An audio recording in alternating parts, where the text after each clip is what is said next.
Hi everyone, welcome to Off the Podium. I have another awesome guest. This time, I think he's from UK. I have to clarify where he is. He's probably somewhere around the world. I'm not sure where, but it's Daniel Roberts, pianist. Daniel, are you in UK right now? I'm in Brazil. Brazil, okay. Oh wow, I didn't even know what took you to Brazil, if you don't mind me asking. Yeah, sure. Well, I met my wife, and that's the main reason I moved here. Oh, and also I found lots of great opportunities to perform and connect with musicians here, like some orchestras that I've performed with already, and other musicians around Brazil as well. Wow, that's amazing, because when I was reading your bio, I was almost certain that you're based out of UK, but that's probably earlier on. When did you move to Brazil? Yeah, I moved here 3 years ago, and then we got married almost 2 years ago. Oh, wow. So now I've got my green card, you can call it, for Brazil. Uh-huh. You know, a fascinating thing about you I was reading is you teach piano online, and you also specialize in a very particular thing for pianists. Bad habits and tension and all these things. Why don't you talk about your project and what you do? Yeah. So my last teacher was the German pedagogue Peter Feuchtwanger, who in the piano world he's pretty well known. Even people who've never met him or studied with him, they've heard the name. Mm-hmm. And he helped so many pianists who had like some of the worst conditions like tendonitis and carpal tunnel syndrome, and he just helped them to change their whole technique so they stopped causing these conditions, and then he helped many pianists cure these problems in their playing, because it came from them just over tensing the body too much.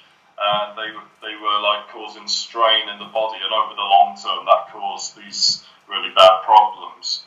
And I know now there's still a lot of pianists who, even if they're not experiencing these really severe problems, they do get pains from playing and strain, and they're just not clear on how to overcome that. So I help them just change those habits. And I also studied Alexander technique in college.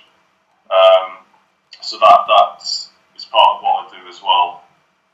You know, I just recently had a guest who had serious anxiety problems and depression, and he even talked about how he was very close to suicide, and he was just in a terrible place in his life for a couple of years. And he also talked about Alexander technique and how he literally said it saved my life, Alexander technique. So what is it about Alexander technique? What is Alexander technique? And if you could describe that or explain that.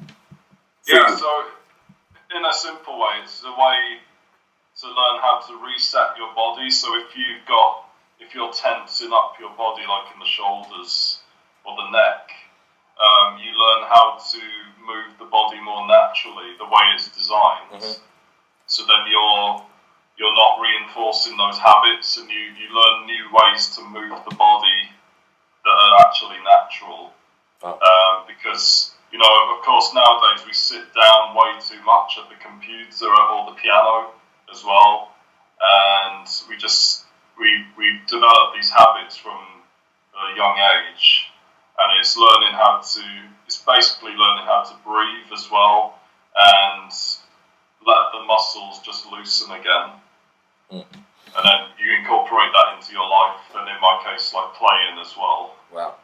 And, going back to what you teach and what your teacher was teaching you, and I know it's probably a whole process, it takes years to kind of figure that out and really train yourself to be less tense, whatever it might take. Yeah. But what are some things that you work on with students? What are some things that helped you? What are some things that you use to help students?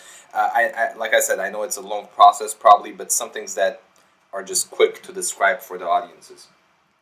Yeah, so one of the greatest things I learned was, it was, of course, not just letting go of the tension, but being aware of yourself all the time. So when you're a part of your body, like say if you're playing and your wrists start tensing, you can feel that pretty much straight away.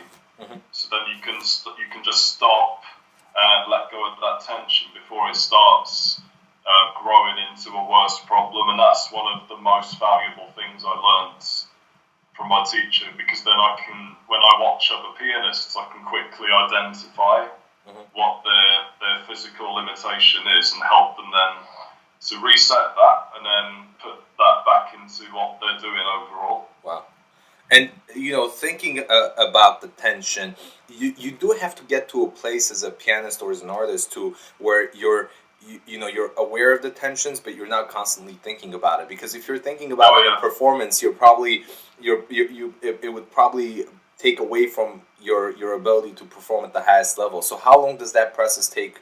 Maybe for an average student, or how long does that process take for you? Did it take for you? Well, for me, I think it took at least about 6 months. And I do remember some performances, like you said, where I was like overthinking the technique while playing, which isn't good really. And then, because in the first stage, of course, it's hard when you're changing something, and then the old habits are fighting with the new patterns you're working on. But you do get to that stage where it's natural. Yeah. So it's funny because you're trying to be natural, but you have to do things that aren't natural first to become natural as well. Well, that's interesting. So the tension, where does it start? Has your teacher or you or other experts have you thought about where these things start? Does it start early on when you're in the early stages of the career, or when does it start, or is it different for each person? I'm just wondering where it all starts, the tension. Well, I think I'll give you a few examples. So one is like when you're younger, when I was a teenager, I was so really passionately involved in learning new difficult pieces. So I wanted to play these big works of Chopin, Rachmaninoff, and I would spend too long in one session practicing, and that's one of the places where the habits come in, because when you're focused just on learning the piece and playing fast, you don't realise what you're doing with your body, and like I say, the habits sneak in under the radar that way. But also, when you have a career, it can be the same thing. You've got a demanding schedule, you've got to play these concertos and these recitals, and you just overdo it as well. And that's another situation. But also, I can say this is just from some bad teachers as well, who teach bad habits as well. That's really interesting. Let's go back to actually your performance career, and you have a CD that's out, solo album. Why don't you talk about that a little bit and tell us what you did with that? Yeah, so this has evolved gradually over the last few years, because back in 2013 I released the recording of Rachmaninoff's Rhapsody on a Theme of Paganini. And that was actually from a live performance I did in 2012 in the UK with orchestra. And I never planned to release it as an album, but I just had the idea about a year after the performance, because I listened to the recording again. And I put that out on iTunes and Spotify and all the usual places. And then I got involved in recording some Schumann for a friend's PhD project.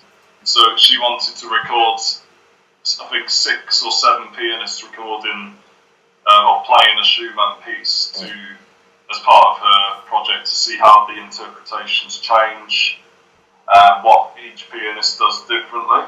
And then I also added that to the recording. And then the final piece is one I did as part of a guided meditation that an actress recorded a few years ago. And she just reached out to me and asked if I could create a track to meditate to. And then I just made that as a solo piano track as well, and added that to the album. That's amazing. I know you have a lot of experiences post-college and also in college, and I always ask this question to my guests. If you were to go back and you're the director of a big college program, based on your experiences, is there anything you would change or you would like to see different in the college program as far as music education based on your experiences? Anything you would want to add to a college program? Yeah, there was, in my college, we did learn about music industry as well, which has been really valuable because, like, it's helped with the business sides of, like reaching out to venues. But I think they could have more specific areas, like how you would actually reach out to an orchestra to propose for being a soloist, or how, reaching out to a music society on offering to do a recital, and different things like this that actually give you income as a musician. How's the scene in Brazil? What exactly do you do now other than teach? Are there a lot of opportunities in Brazil for musicians? Yeah, there are. In the city I live in, Juiz de Fora, it's near Rio. We know some good venues here, and I have regular concerts there, like each year and every few months. And then also I've been branching out to other cities like Sao Paulo. I've got a recital as part of a series this September there. And, that way then I'm going to make more contacts and get to know more people that way. Yeah. But I've been fortunate here as well because my wife knows a conductor, and I knew him a bit before we started doing concerts together. So I'm looking forward to playing with them again this October as well. How's the weather different? How's UK to Brazil? Are you getting used to it? Oh yeah, I'm used to it now because most of the year is really hot, and we're in the winter now, but it's not really cold. It's a little colder than usual, but it's still lovely, really. An interesting thing that you said when we were corresponding via email, and I said, outside of music, what do you do? And you said comedians, and you're like the second person on my podcast that said comedians. What's so inspirational about comedians? Well, I like some comedians, like Ricky Gervais as an example. They're not afraid about some of the subjects they joke about. And I admire that, even if some people get offended. But I think I see them as quite courageous, really, because they just go out there. Yeah. And it's like a concert, because you never know what's going to happen, really. Yeah. I think that's the reason. There's so many things in the world of music, especially in the 21st century. What are some things that you find frustrating and you would want to change in the world of classical music specifically, or piano performance, or whatever it might be? I think there's still this stereotype around classical music where, if you want to bring a new audience to hear some classical music, they may still have this image of it like being for older people, or it's, they automatically presume they won't like it, even if they haven't heard a note of any piece. And I think we still need to find the way to break through that. Especially as more generations are coming, and there'll be less people going to live performances as well. And also, there's people who still think that musicians don't practice. They think you're just talented, you can play straight away as well. And I was going to ask about that, actually. What do you feel about it? Is there such a thing as... I mean, there are talented people, but how much do you have to work? What is the ratio of work to talent, you think? I think it's huge, so maybe about 70% work and, getting visible, basically.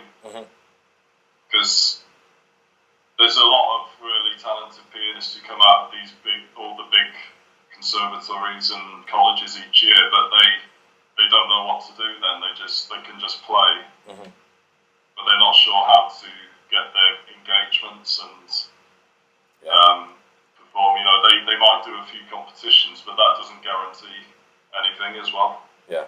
So you've put this, you have an approach. You help pianists through some tough times as far as tension and all these different habits. Is there a book that's coming out? Do you do regular videos about how you teach and maybe post them on YouTube? What's your approach? How do you spread the word around a lot more to people who might not know about the kind of work you do? Well, the main thing I do is live streams. So I do Facebook Live regularly on my page, and I use the Periscope app as well, because that's got a pretty good reach actually, because it's connected to Twitter, and I've actually had some people enroll to my online courses through that platform as well. What you're teaching, can it be done in a written format? Can you put it in words and describe to people? Yeah, I can explain like the foundation of it, what it does, but ultimately you need the demonstration of it, and like to experience it as well as like someone learning it. So other than your teacher and now you working on this, has this been done before then, or the type of work that you do, or is this a fairly new territory? It's done by a small number of people, and by that I mean like his students and the people who support him or supported the work he did. But that's still, compared to everybody, that's still a very small group of people in the whole world. Yeah. So there's a lot of pianists based mainly in Germany and the European area who studied with my teacher. But I think I'm the first to try and bring it out more to the mainstream, like by live streaming about it. Yeah. Because there's still a lot of people who don't understand it as well. And his students are all that's left of what he's done, because he's no longer alive, right? Is that correct? Yeah. So he passed away about 2 years ago, or over 2 years ago, I mean. And he does actually have a book of his piano exercises that has been around for a while. But again, you need a teacher, a qualified pupil of his to really learn them to benefit you the best. Yeah, and what I'm thinking is that this is beneficial not only to pianists, as we talked about. I mean, if used properly, this could be very helpful for a lot of string players, wind players, and conductors, and in all kinds of ways it could be used. And how, the techniques, the way the approach, how similar is it to Alexander technique? And did your teacher also know about Alexander technique? Yeah, it's very similar, because it's the same idea of using the body in a natural way where you're not straining. So like in Alexander, they teach you simple ways to actually just walk around, how to sit down on a chair without getting pains in the lower back. It's the same thing just in playing piano, how to play piano with a natural physical approach that's economical for the body.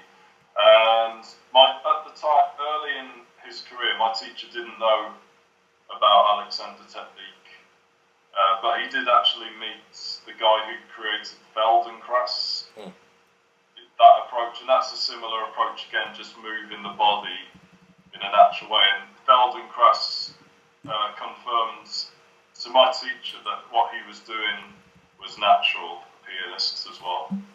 So, there's a lot of talk about new music and young composers. How involved are you, or are you at all involved with the new music scene in Brazil or maybe in Europe during your time there? Well, I know a lot of composers, and when I was living in the UK, I played some new works of modern composers with a violinist, Hannah Warmer, that I collaborated with.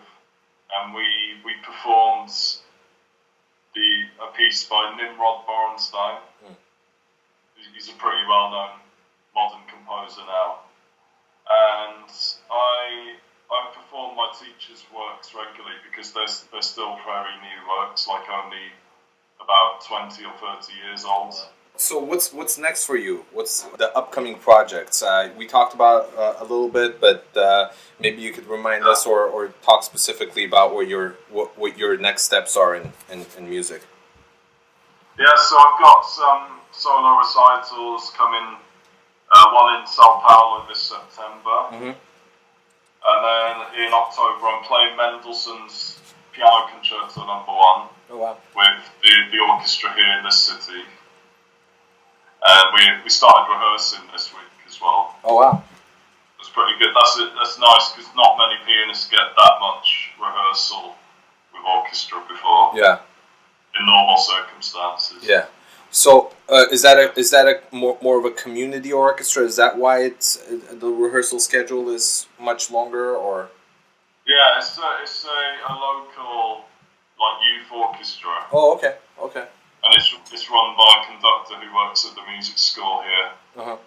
And I work with youth orchestras, so I know a lot about that. It's really I love working with youth orchestras. It's really you learn a lot from the experience, but you also you feel like you're giving something to the next generation of musicians. And so what I was going to ask you about your approach to piano performance and tension and all this stuff to your own students. You have private students. How much, even if they don't come in with a problem specific to tension or other things, how much of your approach has to do with the experience you've accumulated in that area? I mean, when students come in and they're not there to get help for tension, but do you just naturally help them with things that you see as they happen in lessons? Yeah, definitely. So I can, like I said earlier, I can see if a pianist is playing with a technique that is going to start developing the habits. Uh-huh. And then I demonstrate to them how doing the, like holding the arm too tight could cause pain later on. Uh-huh. And then we try, I give them the experience basically of how to play with that freedom so they can feel it and they know the difference themselves, because if you just tell them, they won't always understand, The nature, how much does the nature inspire you? Because another thing that I remember reading was that you like going, maybe hiking or traveling or the beaches. How's that in Brazil? You must really enjoy the beaches in Brazil, because there probably aren't too many in the UK, huh? Oh yeah, there are. There's a lot in the UK, but really, okay. I love them. Yeah, I just like them here because it's warmer. Yeah. And the water isn't really cold. Yeah. The beach, so. Yeah. Well, no, it's been great, Daniel. Anything else you want to talk about that we didn't discuss, or you want to bring up that we've missed? That my album, it's out on iTunes, Spotify, and also there's physical copies that can be delivered worldwide.